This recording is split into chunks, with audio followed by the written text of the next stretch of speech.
എൻ്റെ പ്രിയപ്പെട്ട വോട്ടർമാരെ, സോറി, എൻ്റെ പ്രിയപ്പെട്ട കുടുംബാംഗങ്ങളെ, ഇലക്ഷൻ കഴിയുന്നതുവരെ നിങ്ങൾ എനിക്ക് കുടുംബം തന്നെയാണ്.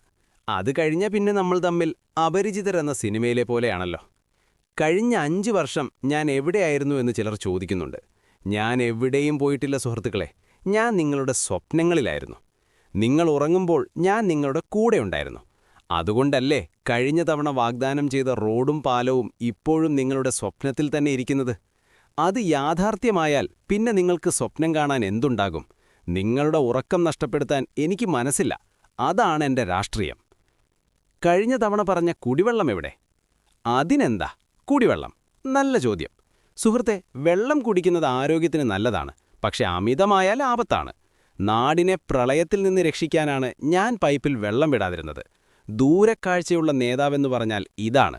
വെള്ളം പൈപ്പിലൂടെ വന്നില്ലെങ്കിലും എൻ്റെ പ്രസംഗത്തിലൂടെ ദാ വരുന്നുണ്ടല്ലോ, അതുപോരെ. പിന്നെ നമ്മുടെ നാട്ടിലെ തൊഴിലില്ലായ്മ. ആർക്കും ജോലിയില്ലെന്ന് പരാതി പറയരുത്. കഴിഞ്ഞ ഇലക്ഷൻ മുതൽ ഈ ഇലക്ഷൻ വരെ എന്നെ തെറി വിളിക്കാൻ മാത്രം എത്ര പേർക്ക് ഞാൻ പരോക്ഷമായി ജോലി നൽകി. സോഷ്യൽ മീഡിയയിൽ എനിക്കിട്ട് താങ്ങുന്നവർക്ക് കിട്ടുന്ന ആ ഒരു ആവേശം, അതും ഒരു തൊഴിലല്ലേ? ഇത്തവണ ഞാൻ വന്നിരിക്കുന്നത് പുതിയൊരു വാഗ്ദാനവുമായാണ്. ജയിപ്പിച്ചു വിട്ടാൽ ഓരോ വീട്ടിലും ഓരോ വോട്ടിംഗ് മെഷീൻ എത്തിക്കും. നിങ്ങൾക്ക് വീട്ടിലിരുന്ന് തന്നെ വോട്ട് ചെയ്യാം. ആര് ജയിക്കണമെന്ന് നിങ്ങൾ തീരുമാനിക്കണ്ട, അത് മെഷീൻ തീരുമാനിച്ചോറും. അത്രയ്ക്ക് സ്മാർട്ടാണ് നമ്മൾ. വോട്ട് ചെയ്യുന്ന കണക്കിൽ ചെറിയ വ്യത്യാസങ്ങളുണ്ടാകുമെന്ന് ചില കുബുദ്ധികൾ പറയുന്നുണ്ട്. 800 പേർ വോട്ട് ചെയ്താൽ 1200 വോട്ട് വരുന്നത് എങ്ങനെയാണെന്നാണ് അവരുടെ സംശയം.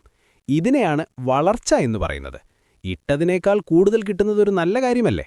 ബാങ്ക് പലിശ തരുന്നതുപോലെ ഇലക്ഷൻ കമ്മീഷൻ തരുന്ന ബോണസ് വോട്ടുകളാണവ. അതുകൊണ്ട് പ്രിയപ്പെട്ടവരെ, നിങ്ങൾ എനിക്ക് വോട്ട് ചെയ്യുക. ഞാൻ നിങ്ങൾക്ക് വാഗ്ദാനങ്ങൾ തരാം.